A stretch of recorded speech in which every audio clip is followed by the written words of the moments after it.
have a question. What is your favorite song and how do you connect with it? Is it when you fell in love or through something really difficult? I'm your host, Tiffany Mason. Now join me as I interview others and we take a walk down memory lane with them. Let's get lost in why that music matters to them. Turn up your radio and let's explore Memories with a Beat. Hello, Podcast Land. Thank you for joining me for another episode of Memories with a Beat. And today I'm excited because I have one of my coworkers. We have just finished the school year. We are bus drivers, and it feels so good to have done our last run for the school year. Congratulations, Cliff. Thank you for joining me. And what do you do when you're done with driving bus for the school year? You do a podcast interview. So, Cliff, thank you so much for joining me. Well, thank you very much, Tiffany. I appreciate you letting me do a podcast with you and telling all about the song I have. Yeah, I'm really excited to dig in because there's some pretty cool stuff here. So if you wouldn't mind, first of all, let my guests know a little bit about yourself, where you are, what all you do, and we'll go from there. Yeah, actually, my wife, Leslie, and I are semi-retired.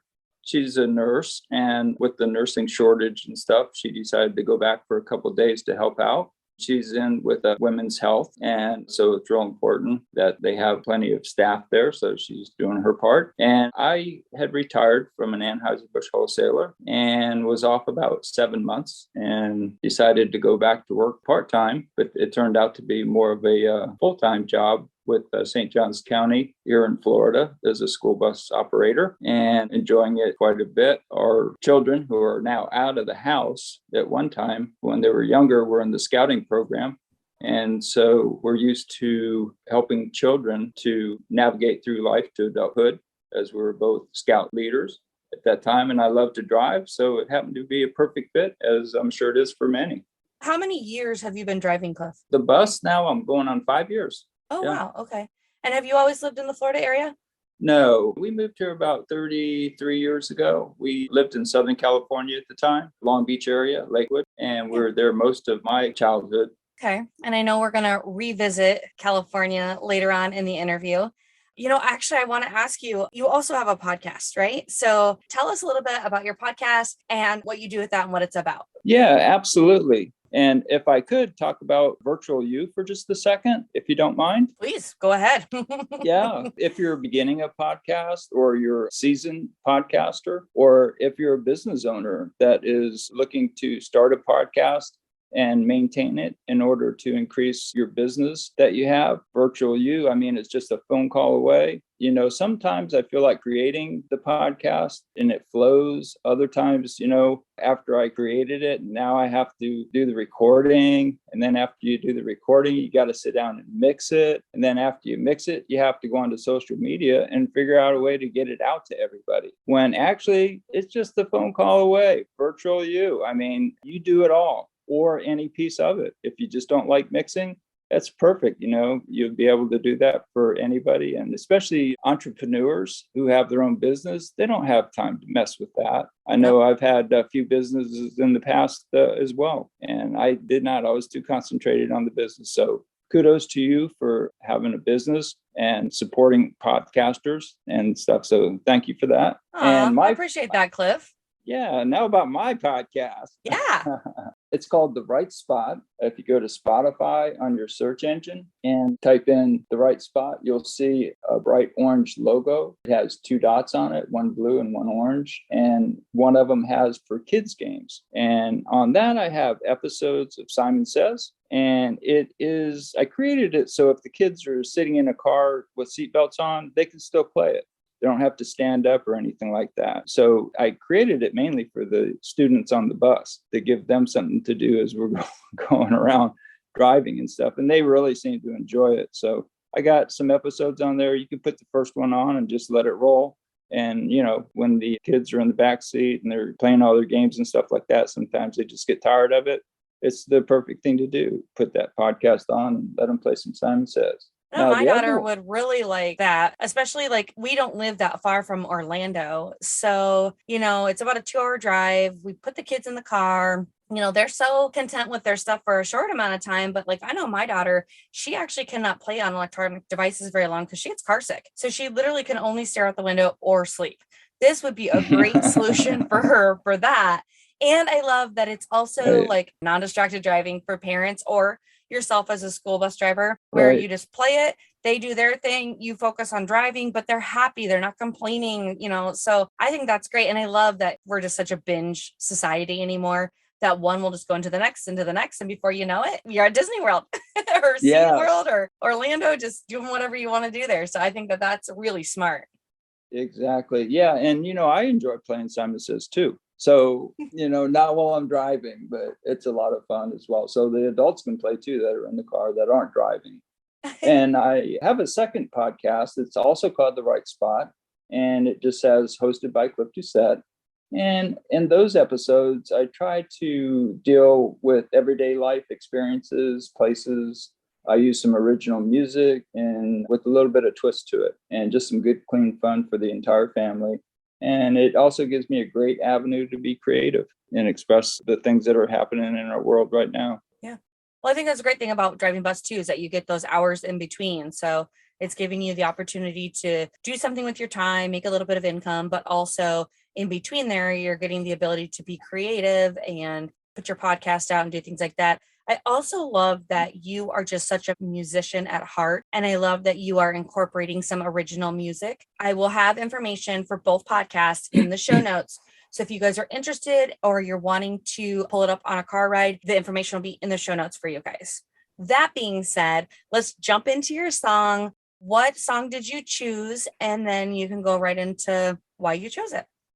Yeah, thank you. It's an original song that I actually wrote. It's called The First Time I Saw Her. And we'll need to go back to about 1996. It was my wife and I's 15th year anniversary. And what I'd like to do is I'd like to take you and your audience in my time machine that I bought. It's a used one, and take you back to that time. So if you don't mind, let me get the door open here. Do we need tickets? No, but I do gotta get the door open. There we go.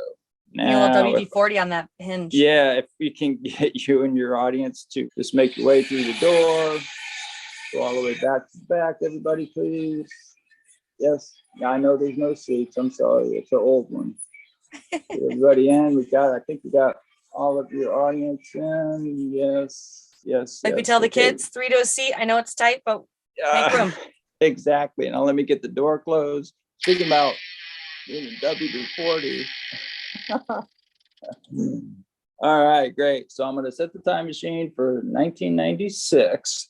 And yeah, and so here we go. It won't take a second. It won't take long at all. Oh, it doesn't even feel like we're moving. I know, right? It's very smooth for used. So I know I do need an upgrade. So where we're at right now is at our house.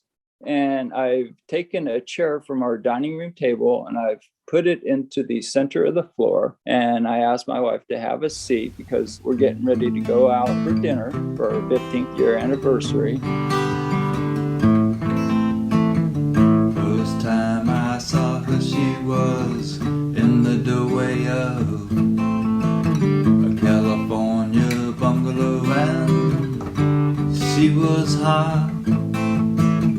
She looked right through me as I heard her say, "Hello, glad to meet you.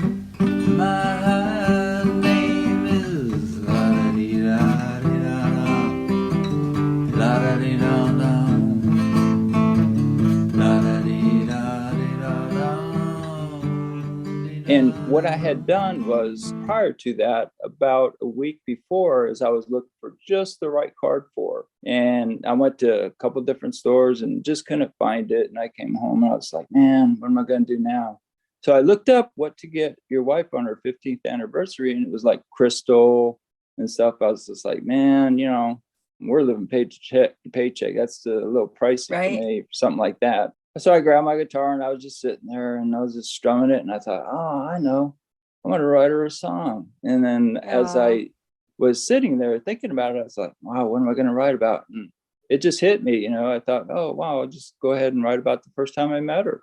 So that's what I did. It took about a half a day to write the song, put some music to it. Brown eyes and a beautiful smile was what I saw that day. Silhouette of a peasant dress is locked in memory. We talked past and future, had a lot to say.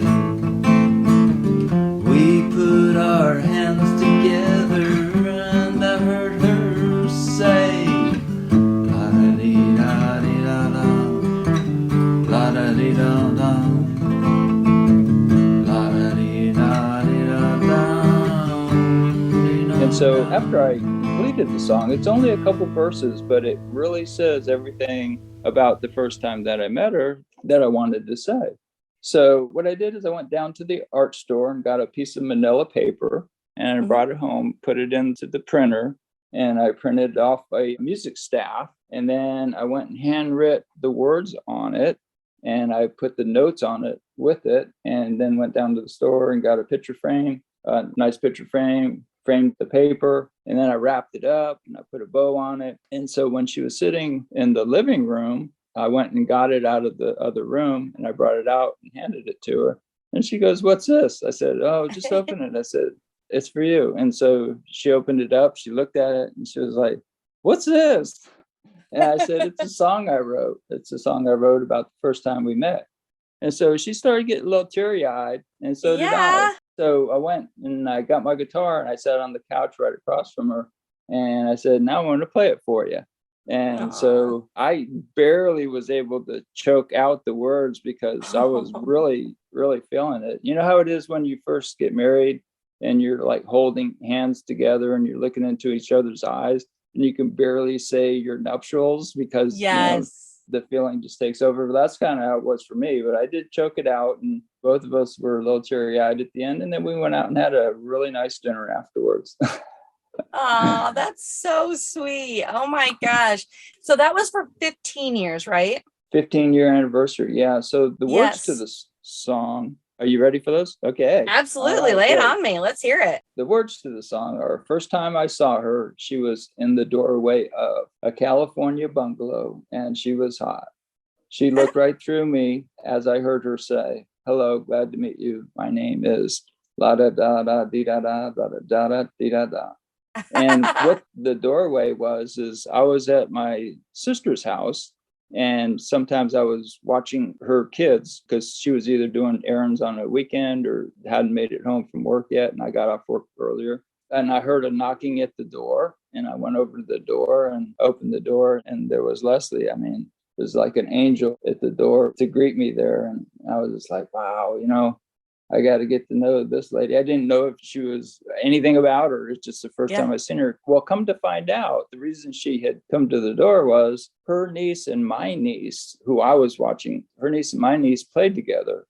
Apparently, her sister lived a couple houses down from my sister. And Leslie was actually visiting from Texas. And she wanted to return a doll that my niece had left over at her niece's house. And so that's why she brought it over. So it was pretty cool. That after school babysitting gig really paid off. It paid off. Yeah. So the second line is: brown eyes and a beautiful smile was what I saw that day. Silhouette of a peasant dress is locked in memory. We talked past and future, had a lot to say. We put our hands together and I heard her say. She does have brown eyes and a beautiful smile still to this day. It was a couple of days after that I met her. It was Mother's Day. And I think it was my sister had her sister and husband, everybody over for a family thing. And her and I were talking and she had on this beautiful dress. That's what I really remember. And then after that, we'd meet up after work and stuff and just sit out sometimes on the curb and just curbs they had in California. They don't have those here in Florida, but we'd sit out there and just talk and stuff. And then, you know, got to know each other a little bit more and put our hands together and that was it. And we're going on 43 years. 42 years. Just went, I just got corrected. Well, you just went on a cruise to celebrate an anniversary. Is that right? Well, we did go on a cruise. Yes. Oh, it was my birthday is what it was. Yeah, we went on a cruise for my birthday and it was neat because on my birthday, the day of my birthday, we're in Roatan, which is an island off of Honduras, which is still part of Honduras. And we signed up for the excursion to go zip lining from the top of the mountain through the jungles all the way down to the very bottom of the zip line thing right by the ocean. And it was really, really pretty. It was beautiful.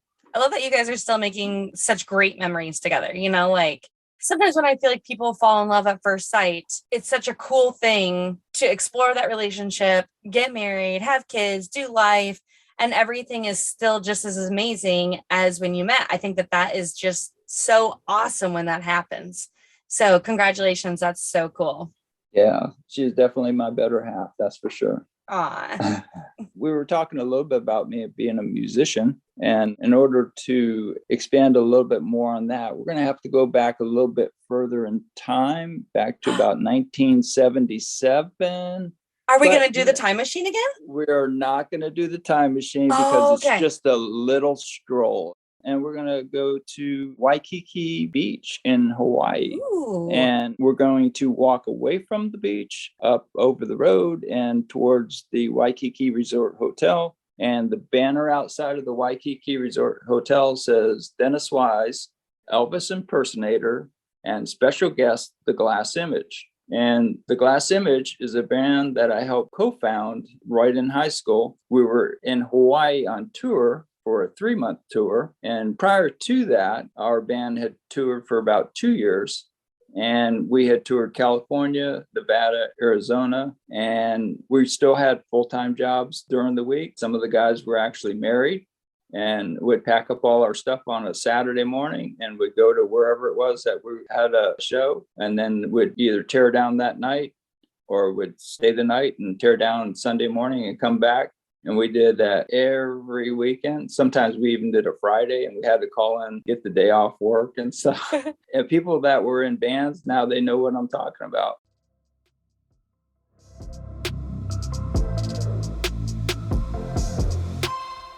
Got a podcast? Are you loving it, but not loving how much time post-production takes? Or maybe you just have other tasks calling your name a little bit louder. Virtually You can help. Check out virtuallyouva.com, supporting you in all things podcasting, like editing, show notes, audiograms, and much more. See the link in the show notes. They're waiting to give you back your time. And on that note, let's get back to the show.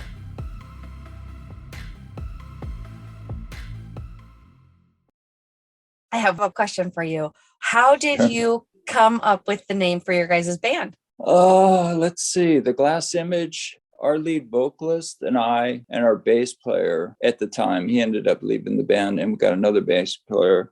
But at the time, we thought of the words, the glass image, being a reflection of yourself. Oh. And so through our music, it did reflect what was going on in the world at that time, that type of music that we were playing. And it was top 40 rock and roll. We had some originals as well that we were doing. And then, believe it or not, Elvis, back in 1977, he had just passed, I think, as our show was starting to take off. So it could have been huge. I'm sure it was for Dennis. And his actual wife and son, I think, played in the band with him as he toured with the show. Yeah, it was a personal reflection of yourself. Yeah. Yeah, I love that so much. I forgot to get your autograph. I forgot that you were this famous band. Oh, yeah. And I didn't get an autograph before the end of the school year. Yeah, no. I did sign about 4 yearbooks, so. Okay. That was I did fun. too. We're kind of big deals. That was fun. So, yeah, we were there for 3 months on tour. And then after that, we were supposed to go to Europe and spend another 6 months in Europe with this Elvis impersonator, Dennis Wise, of which actually he is still doing the show. Yeah, he's doing 2 shows a year still. As far as I know, I read an article on him in 2019. And so, yeah, he was really good. But anyway, our tour ended up getting cut short because about 2.5 months into it, one of our band members, not me, ended up falling off the stage and breaking his ankle. So, oh no. Yeah, so that was pretty much the end of our tour. And so we packed up all our stuff, flew back from Hawaii.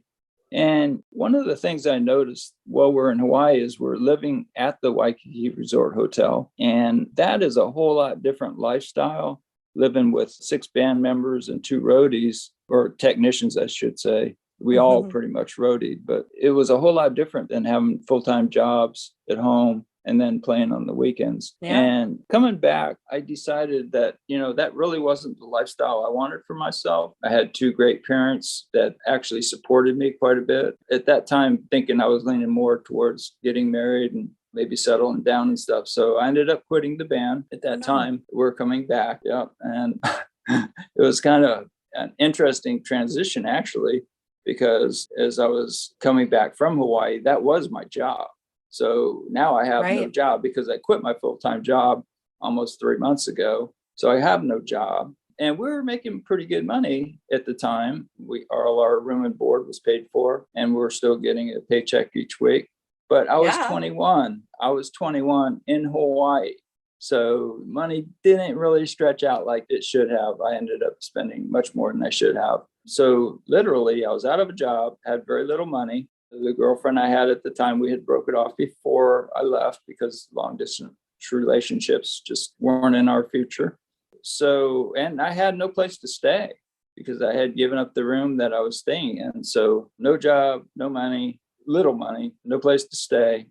I think that was probably one of the all-time lows for me at that time. But fortunately, I had two very supportive parents, and they let me stay in a room out back by their pool until I could get back on my feet. And my sister and brother-in-law were very supportive as well. And she ended up getting me a job with a medical data company delivering data to hospitals. So thus the love of driving. Here we are again, driving job. And it was in California through the valleys, delivering to hospitals. And back in 77, there was a song that came on the radio, and it was by Eddie Money. And it was called 2 Tickets to Paradise. And I remember that song because every time it come on, it, the first 4 or 5 notes, exactly what that song was. And it was a great song. And, if your spirits are low, that's a great song to listen to because the very first words are, I got a surprise, especially for you. Now, who don't like surprises, right? And then the other words are something that both of us have always wanted to do. We've waited so long. And I thought he said waited for love. I didn't know waited so long. So I was singing out this song, driving through California, waiting on love, the whole time. I thought it was something completely different too. That I put it on and I was, doing my research as normal. And then I was like, sing along with it. And all of a sudden I'm like, great is the Lord. And I was like, wait a minute. How does that go together? Wow. Yeah. So we both got it wrong. So that's actually, if there's any music writers out there, that's some information that maybe they could use in the future, is make sure the words are clear. Yeah. And then the rest of it is, I'm going to take you on a trip so far from here. I got 2 tickets in my pocket. Now, baby, we're going to disappear. And then it goes into the main line. I got 2 tickets to paradise.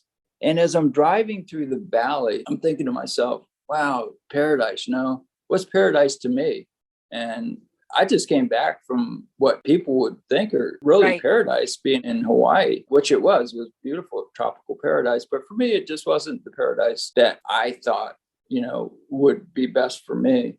And so I started thinking of this, and the song played 100 times a day. It was just out, and I got 2 tickets to paradise.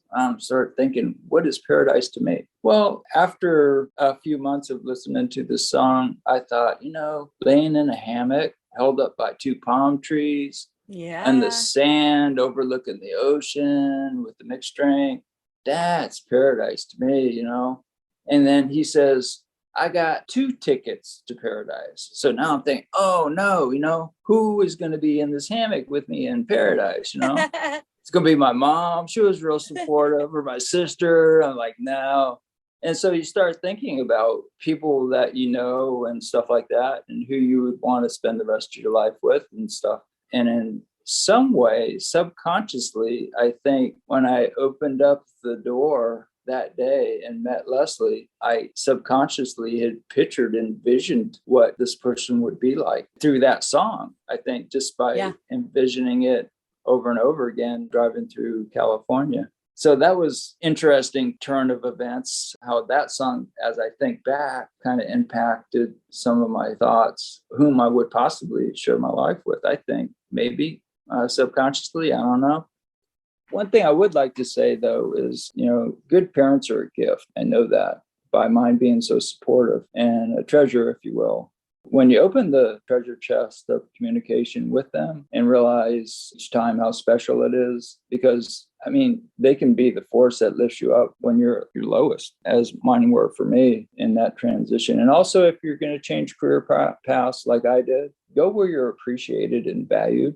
And have confidence that there's an environment out there for you to thrive and grow in. Don't be scared of that, because at 21 years old, I really didn't think about it at the time. But now I'm looking back and how that could have turned out and stuff. So, it's pretty interesting. Yeah, I agree. Well, I think that's really good advice to give to the listeners, young and old, that just if you are thinking about pivoting, don't be like, I failed or anything like that. Just take it with a grain of salt if you end up changing your course, but do it knowing that you're going somewhere where they will value and appreciate you. So I think that's super smart. And time is fleeting and nobody's promised tomorrow. And so these conversations with family, mom or dad, or those supportive people in your life, they are such important conversations, each and every one of them, because it might not be them that's gone tomorrow. It could be you that's gone tomorrow. So I think that that's also wise advice to leave everybody with. Well, thank you so much for sharing insight and how you wrote this amazing song, Little Casanova, for your wife, Leslie. And then even just like how you met her and she's your inspiration. And, she got that second ticket to paradise. So, and now you guys are living in Florida and taking trips together. And I think that that's great. Yep. Still making memories. And guys, if you are listening and you're wondering about the song, of course, it's going to be on the playlist. If you're wondering about the podcast, it's going to be in the show notes. And maybe we can even dig up a file or two up from the glass image. Cliff, is there anything more you want to say about this song? Just that song reminds me of how things can work out, whether it be faith or two sisters working hard together to get two people together. Who knows? I'm leaning towards it just was meant to be. Yeah, I think it was just meant to be. Just because when she came to that door, you just knew. Yes. Yeah. I love those stories when people just know. I did not feel that way with my husband. I definitely had a big crush on him, but I wasn't like, oh, I'm getting married, in 2 years. So I think that's I love that story. I'm a hopeless romantic. So I love any story like that. Thank you so much for your time today, Cliff. You're welcome. Thank you, Tiffany. I hope you have an amazing summer, and I look forward to seeing you next school year. Yes, absolutely. All right. Well, podcast land, we will catch you in the next episode. I hope this episode was music to your ears. Well, that was fun, wasn't it? You never know what rabbit holes we'll get to go down and explore. Were you reminded of anything? Or anyone? Share what it was with me in a review. Honestly, the reviews don't do me any favors other than knowing people like you are listening to this podcast. Insert cheesy wink. However, the ratings do help, so leave me 5 stars. You wanna. This podcast was produced by Virtual You, supporting you in all things podcasting. To connect or check me out on social media, I know you're just gonna stalk me. But see the show notes, as always, for details.